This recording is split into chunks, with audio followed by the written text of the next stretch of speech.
Halo viewers, barangkali Anda pernah mendengar sebuah organisasi super rahasia bernama Illuminati.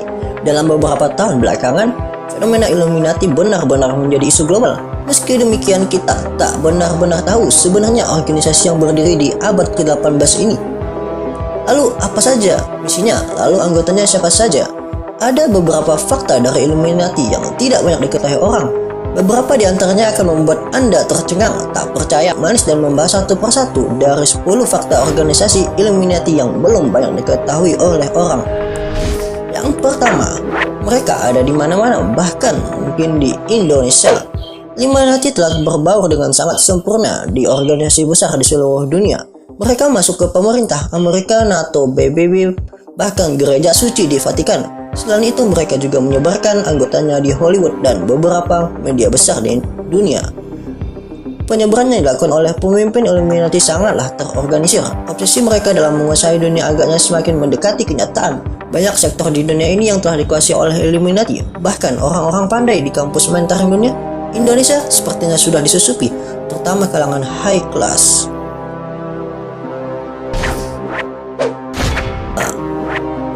Mereka tidak beragama. Kalian tahu mereka tidak beragama adalah sebuah sekte agama yang menyimpang.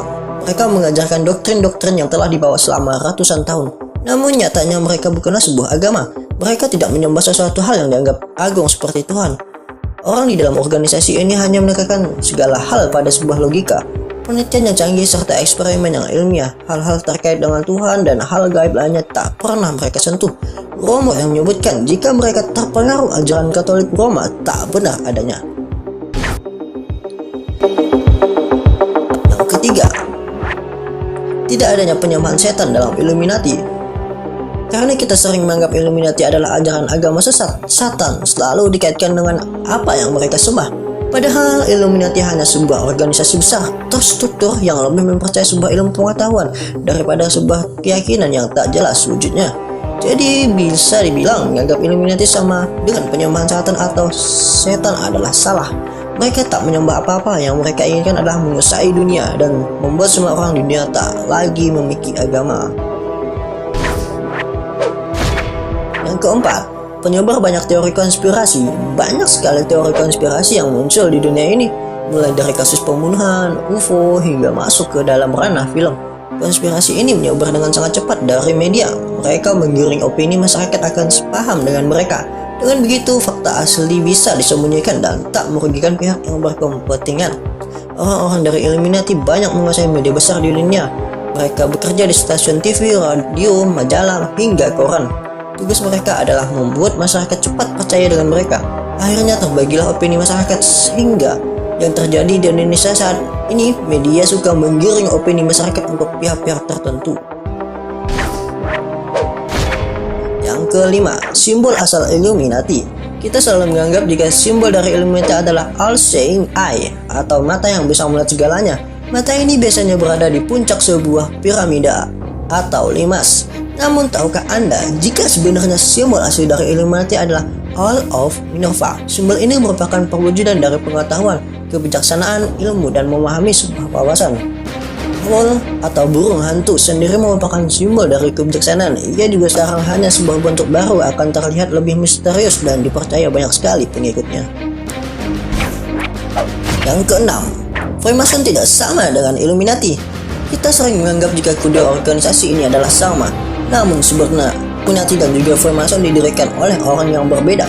Meski demikian, dalam beberapa hal mereka selalu terkait satu sama lain. Hal inilah yang menjadi misteri sampai sekarang. Freemason akhirnya memilih mengakui dirinya sebagai cabang dari Illuminati. Hal ini didasarkan pada banyaknya ajaran dan juga prinsip antar kedua organisasi yang sama. Satu hal yang menjadi pembeda Freemason dan Illuminati adalah Freemason tak melakukan perekrutan anggota besar-besaran seperti yang Illuminati lakukan. Ketujuh, ada sistem kelas dan tingkatan dan Illuminati. Illuminati adalah organisasi yang sangat besar, meski banyak misteri dalamnya. Dalam tatanan organisasi, ternyata mereka juga mengenal adanya tingkatan hierarki. Secara garis besar, mereka membaginya dalam 3 golongan besar sesuai dengan kemampuan dan juga pengaruhnya bagi organisasi. Seperti inilah kira-kira organisasinya. Kelas pertama diberi nama The Nursery atau mereka yang baru saja masuk.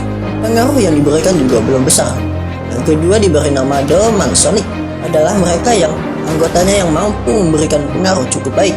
Terakhir adalah The Mysteries atau mereka yang berada di golongan elit, mampu memberi pengaruh besar dalam hal uang dan juga perekrutan anggota baru. Yang kedelapan, Illuminati mengontrol makanan kita.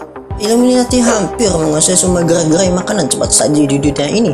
Sebut saja McDonald's dan lainnya. Mereka masuk dan membuat makanan ini menjadi dicintai banyak orang dan secara perlahan-lahan membuat orang menjadi tidak sehat. Juga selalu ketagihan untuk menyantap makanan ini. Ada sebuah teori yang menyebutkan jika di gerai makanan cepat saji ini, Illuminati berusaha mencuci otak anak-anak. Mereka memberi mainan pada anak kecil yang memiliki simbol Illuminati tersembunyi. Yang kesembilan, mereka pernah dilarang ada. Illuminati pertama kali dibuat pada tahun 1776 oleh seorang profesor hukum di Jerman bernama Adam Weishaupt. Namun dalam tempo 8 tahun saja organisasi ini dilarang ada. Bahkan siapa saja yang masih dalam organisasi ini akan dihukum. Pada tahun 1985, organisasi yang sifatnya rahasia tak boleh berdiri karena dianggap akan melakukan kejahatan. Kejadian ini dianggap sebagai teori jika Illuminati telah hancur sejak lama dan saat ini hanya isu saja yang muncul. Meski demikian, ada juga yang mengatakan jika Illuminati adalah organisasi licik, mereka akan melakukan apa saja asal rahasianya tetap aman, termasuk membuat berita tentang kehancurannya. Yang ke-10, mereka mampu mengontrol lingkungan. Illuminati memiliki sebuah alat bernama The High Frequency Active Auroral Research Program atau biasa disingkat dengan HAARP. Dengan alat ini, Illuminati mampu mengontrol iklim dunia dengan keinginannya. Bahkan mereka bisa menurunkan hujan salju, badai, dan hawa panas dalam sekali pencet tombol. Proyek ini dipercaya telah diawasi oleh seseorang dengan tingkat tinggi di militer Amerika. Alat ini mampu memanipulasi gaya magnetik bumi. Dengan begitu, mereka juga mampu mengontrol emosi manusia yang ada di bumi serta alamnya. Mengerikan sekali, bukan? Tapi percaya atau tidak, hanya kalianlah yang menentukannya. Kami hanya menyediakan sebagai fasilitator untuk menjelaskan fakta-fakta yang beredar di masyarakat tentang Illuminati. Silakan klik subscribe biar makin tahu.